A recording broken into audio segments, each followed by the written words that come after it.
en este momento con el doctor Iván Montoya, doctor justamente en Derecho Penal. ¿Cómo está, doctor Montoya? Muy buenas noches ante todo. Buenas noches, Mariluz. Muchas gracias por la invitación. Bueno, en principio, cuando se produce una situación de este tipo, ¿no? Donde un personaje clave en una investigación, y además con un rol también muy importante dentro de lo que la Fiscalía entiende como una organización criminal, que era el brazo protector de espionaje, además a la organización que lideraría el expresidente Pedro Castillo, y quede en libertad, es porque claramente es el colaborador eficaz.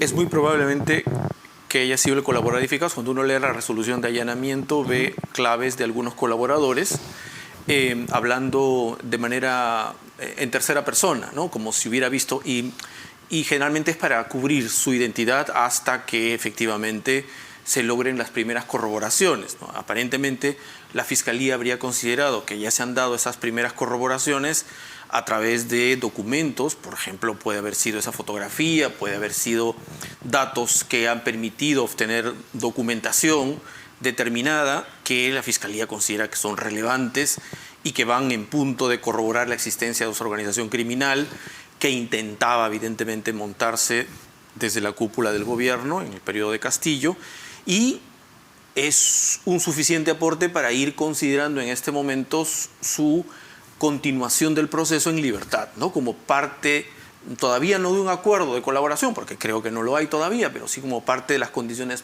previas antes de llegar a ese acuerdo, ¿no? Porque entiendo que todavía faltarán algunas corroboraciones adicionales, ¿no? Pero lo que debe haber entregado un personaje como este a la Fiscalía es tremendo. Es decir, en esta carpeta o en esta resolución de allanamiento muestran algunos de los hechos que corroboran sus declaraciones. Como usted bien señala, las fotografías que desbaratan totalmente el argumento del excomandante Alfaro, que dijo que solamente lo había visto una vez, las conversaciones de WhatsApp, que son también importantes, y en parte del testimonio, él dice claramente que en su casa en La Molina había pues cámaras de videovigilancia y que él tenía los videos justamente con la entrega de dinero al general Raúl Alfaro. Es decir, toda esa prueba es clave para tomar una decisión de este tipo, me imagino. Es seguramente clave, y que probablemente con algunas confirmaciones, como hemos podido ver, y seguramente ya en este momento con lo que se ha allanado en la casa del comandante, me parece Alfaro, algunos datos probablemente se tienen. Y cuánto es lo que se tendrá y que no se muestra en esa resolución de allanamiento, sí, y que ya se tenía, y que la Fiscalía habitualmente guarda cuando tiene abundante material, no muestra todo en sus pedidos que le hace al órgano judicial para hacer sus diligencias, o los guarda para un momento posterior, ¿no? Claro, y muestra lo que, digamos, claramente me es suficiente para que el juez diga, sí, bueno, acá pues hay que allanar. Y no están allanando la casa de Pedro Pablo, están allanando la casa del que en ese momento era la cabeza de la policía, una imagen totalmente bizarra. No sé si usted ha visto una cosa así en el mundo. Bueno, era el comandante general de la policía, el teniente general, me parece, ¿no? De la policía. Claro, la cabeza. Era la cabeza en actividad. En actividad. Allá en su casa a 5 de la mañana y su oficina en el Ministerio del Interior, la propia policía. Una cosa increíble. Sí, ya varias cosas no nos extrañan mucho, ¿no? Porque ha habido allanamientos en Palacio de Gobierno, ha habido allanamientos. Entonces, yo creo que, y esto es lo que decía, creo que el congresista anterior en la entrevista, el excongresista en la entrevista anterior, por lo menos hay una suerte de algunos reductos en el órgano judicial y en la Fiscalía que muestran efectivamente cierto esfuerzo por controlar la corrupción en el seno del poder en su más alto nivel. Algo todavía funciona en nuestro sistema, a pesar de la recurrencia de la corrupción, a pesar de la corrupción al más alto nivel. Hay estructuras del sistema judicial, estructuras dentro del Poder Judicial que todavía responden y se involucran con seriedad en las investigaciones de esos casos. Más allá, diría yo, incluso de la propia fiscal de la Nación, que tiene un cuestionamiento severo. Sí, claro, que aparte ella también tiene sus anticuchos de los cuales no se ha hablado mucho. ¿No? Exactamente. Pero este caso del Español es interesante porque este personaje era un hombre con relación directa con el expresidente Pedro Castillo. A través del sobrino, Castillo, ¿no? Aparentemente. A través del sobrino e incluso ha habido conversaciones entre Con él, ambos, luego, con luego. el expresidente, donde se muestra además una relación muy, no solo cordial, sino de muchísima amistad. Y es un personaje, entendemos, muy vinculado no solo al tráfico de terrenos, sino también a actividades de espionaje. Es impresionante cómo un sujeto como este logra, porque eso es lo que se lee un poco en las informaciones periodísticas, logra colocar a este comandante para que ocupe la comandancia general de la jefatura máxima de la Policía Nacional. Es decir, la jefatura máxima de la Policía Nacional es colocado por un sujeto que tiene una serie de antecedentes severos y graves vinculados a la delincuencia más ordinaria. Es inaudito lo que se ha permitido en el gobierno de Castillo. A este nivel, ¿no? Y en otros niveles igualmente. Entonces, claro, ahora estamos descubriendo con mayor detalle los niveles de penetración de la corrupción y a qué nivel y quiénes han sido los operadores, ¿no? Pero todavía puede venir mucho más, ¿no? A eso me refería. Con todo lo que sabe este personaje, pueden venir, digamos, otros políticos que estén vinculados. A ver, esto ha llegado hasta un congresista supuestamente de oposición. Sí. Lo que significa que efectivamente la política está la concepción política, es decir, las convicciones políticas están absolutamente relativizadas al juego de los intereses particulares y de la dádiva o de la ventaja que pueda obtener un sujeto respecto de su función. Entonces, es la corrupción en el grado más puro de expresión, ¿no? Es decir, no responder a un partido, a la fuerza de oposición, como puede ser Fuerza Popular, y fácilmente, probablemente, ser objeto de una dádiva, de una ventaja, ¿no? Ahora, doctor Montoya, para cambiar de tema, porque claro, muchos dirán ya Pedro Castillo en este momento, el expresidente, se encuentra detenido con una prisión preventiva de 36 meses por el caso de corrupción, 18 por el caso de rebelión, y ya está fuera del gobierno y bueno, ya los personajes, digamos, ya se está limpiando de alguna manera la casa con todo esto que se va revelando. Pero la situación legal de la actual presidenta Dina Boluarte, ¿cuán complicada es con las revelaciones que se han hecho también el último domingo en los dominicales, donde se señala claramente que ella, que Henry Shimabukuro, que también está vinculado a esta organización de espionaje, pero ya por otro lado, habría financiado su campaña y habría pagado hasta 800.000 soles y luego este empresario del sector pesquero, ¿no?, que daba latas de atún. ¿Cuánto complica su situación? ¿Vale ya en esta época 2023 decir, yo no sabía de dónde venía la plata? No, como creo que tú lo mencionabas al inicio, ha habido reformas evidentemente en el sistema de financiamiento de partidos y que desde el año 2019-20 ya efectivamente se introdujeron todas esas disposiciones sobre límites al financiamiento de los movimientos y en campaña, ¿no? Y usted recordará mejor que yo, a partir del caso Lavallato, justamente exactamente. Se introducen estos cambios porque hasta antes del 2019 no declarar el financiamiento no era un delito, era una falta, pero no un delito. Efectivamente, pero en principio sigue siendo una falta el hecho, por ejemplo, de recibir ya vigente al momento de los sucesos que se imputan en el caso de la presidenta actual, el recibir un financiamiento por parte de empresarios. Si este fondo viene de personas jurídicas, como efectivamente se sabe, está absolutamente prohibido. Recibir financiamiento en este momento de personas jurídicas con fines de lucro o sin fines de lucro está absolutamente prohibido. Que un empresario lo haga, lo tendría que hacer con de sus propios recursos y tendría que estar debidamente registrado y declarado. Cualquiera de esos dos supuestos es una falta administrativa, es decir, el recibirlos y el no declararlos. Pero también ya son delito, como tú lo has mencionado. Delito tanto el propio financiamiento prohibido, y esto es una de las formas de financiamiento prohibido, si se lograse demostrar, estaría incurso en un delito. No basta con decir que esto es responsabilidad del tesorero del partido. Exacto. Ella era una candidata vicepresidencial. Era una parte importante en la campaña del Partido Perú Libre. Segundo, el fondo aparentemente, según la imputación, lo recibe ella misma. Habría que ver bien. Por lo tanto, ella tiene ciertos deberes de conocer y saber que esto, primero, se registre y segundo, saber que no, primero, que no viene de una empresa privada o particular que no las puede recibir.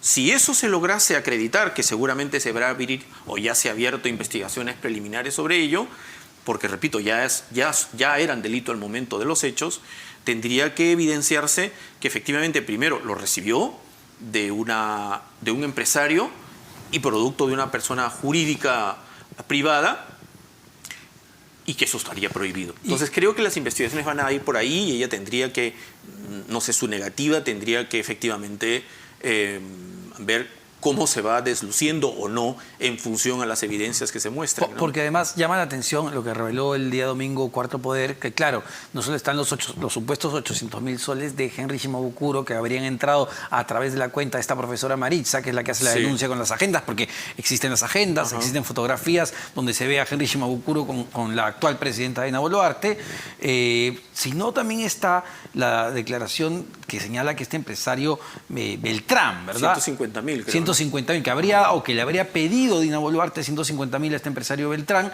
pero lo cuestionable ahí es que la empresa del hijo de este empresario es la que termina incrementando sus negocios con el Estado de manera significativa. Pasó de facturar 5.000 soles, me parece, a casi 1 millón de soles en un corto tiempo. Bueno, ese tipo de conexiones hay dos bloques ahí, ¿no? El primero, el recibir fondos de una empresa privada. Eso está prohibido por la ley. Falta y delito podrían ser, según las investigaciones. Lo segundo, implicará una conexión para saber si hay algún tipo de mayor vínculo entre ese aporte y un momento posterior en el que le puedan conceder algún tipo de obra, servicio. Ya como gobierno. Como gobierno. Ahí la Contraloría va a tener mucho que decir, ¿no? Porque tiene que ver bien si ese tipo de concesiones, licitaciones, no sé qué tipo de contratación estatal habrían obtenido, han sido lícitas. Si hay una serie de irregularidades, podríamos hablar evidentemente ya de indicios de una colusión en marcha. Pero doctor Montoya, a ver, ¿esto qué nos demuestra, no? Yo hacía la referencia justamente que la ley se cambia en el 2019 por todo lo que significó el caso Lavallato. Hemos tenido, el presidente Ollanta ha estado con prisión preventiva justamente por este tema de financiamiento de campaña, Keiko Fujimori, y vemos que nuestros políticos, nuestro sistema político simplemente parece no entender lo que ocurre, porque vemos prácticas similares que se repiten a pesar de las leyes que salen. ¿Por qué pasa eso? Yo creo que durante mucho tiempo, y eso me pasó también personalmente en la primera ola anticorrupción, es decir, la que fue contra Fujimori y todo su gobierno corrupto, y hubo sanciones, hubo generales condenados, un expresidente condenado, y no aprendimos. Vino la corrupción en regiones, Lavallato. Creo que hemos demasiado puesto el foco en el sistema penal, en la sanción penal, que es importante, que no puede abdicar, pero no es la herramienta más importante al mediano y largo plazo, porque si no estamos condenados a repetir esto. Necesitamos, y eso creo que se sabe muy bien, políticas preventivas, políticas de corte administrativo que terminen cambiando el chip de todo nuestro equipo funcionarial del Estado, es decir, que cambien esa lógica más meritocrática. Pero ni siquiera eso podrá ser suficiente si en las cabezas de los estamentos del Estado hay una actitud de integridad y de limpiar hacia abajo los estamentos del Estado. Es decir, políticas preventivas, y creo que hay que también saber elegir a nuestros representantes. Y ahora, justamente que hablamos, doctor Montoya, de expresidente de la República, ¿no? Hace poco lo ha sacado el diario El Comercio, justamente la situación del expresidente Alejandro Toledo, que viene dilatando y dilatando a punta de acciones legales, entendemos, su extradición a nuestro país. Y ya lo que ha dicho el gobierno de los Estados Unidos es lo siguiente, es decir, el Departamento de Estado de los Estados Unidos le dice al sistema de justicia, me parece que la Corte de Columbia, oiga, este señor pues está dilatando todo el proceso. Aceptar argumento de Toledo le daría derecho a más procesos que cualquier otro fugitivo en la historia del país. El propio gobierno estadounidense le dice a sus jueces, ya no podemos aceptar una cosa así. Yo creo que ahí el Departamento de Estado está moviéndose suficientemente. Yo tenía una crítica porque no parecía suficientemente activo. Creo que se está moviendo y activando y ejerciendo en parte la representación de los intereses del Estado como que le corresponde al Departamento de Estado en ese sentido, seguramente por alguna actuación de nuestros abogados contratados ahí, por la Procuraduría acá también en el Perú, que hace esas coordinaciones, y creo que ya evidenció una actitud compleja por parte del sistema de justicia norteamericano. Es decir, yo tenía una actitud optimista de que en pocas semanas ya podríamos tener al presidente, pero en este momento... Bueno, la Fiscalía también pensaba eso. Empiezo a tener serias dudas, y las serias dudas me vienen por lo que tal vez esté pasando por la percepción de los órganos judiciales norteamericanos, ¿no? ¿En qué sentido? La percepción de que aparentemente en nuestro sistema judicial peruano, en nuestras instituciones democráticas en general peruanas, no parece que se esté operando con la suficiente legitimidad democrática, valga la redundancia, y que hay dudas sobre las condiciones en las que el expresidente va a ser juzgado en el Perú, va a ser recluido en el Perú, y su seguridad y parte de su integridad podrían estar en peligro. No quiero pensar que se esté resquebrajando el respeto que los órganos judiciales norteamericanos deben tener a nuestro país y a nuestros propios órganos judiciales. Pero pareciera ser que las percepciones, ya sabemos lo que publicó el New York Times, claro, y una serie sí, de pronunciamientos por parte de órganos internacionales de protección de los derechos humanos que llegan a oídos no solo de los órganos ejecutivos del norteamericanos, sino a oídos de los jueces norteamericanos también. Entonces eso puede ralentizar, detener, suspender de facto o de jure el proceso de extradición. Espero que en este momento sea una dilación más, pero ya es sospechosa porque los casos anteriores, el caso de Panamá, por ejemplo, del expresidente panameño, fue Martinelli, se pronunció el órgano judicial. Martinelli con sus abogados entendieron que ya no había más posibilidades, que los recursos solo iban a dilatar unas semanas más o unos meses más. Decidió entregarse entonces a la justicia de su país.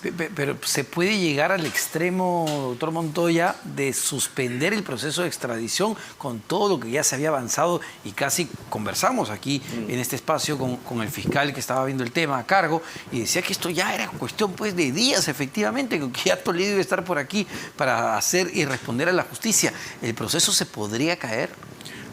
Yo tenía entendido que el órgano superior judicial que está viendo en ese momento el habeas corpus, que en primera instancia fue desestimado de Toledo, solo tendría que ver aspectos procedimentales. No tendría que haber otros aspectos de fondo sobre si la extradición procede o no, porque esa ya se tomó la decisión, sino de si su proceso de extradición se ha seguido con el debido proceso, cosa que parecería extraño que le conceda.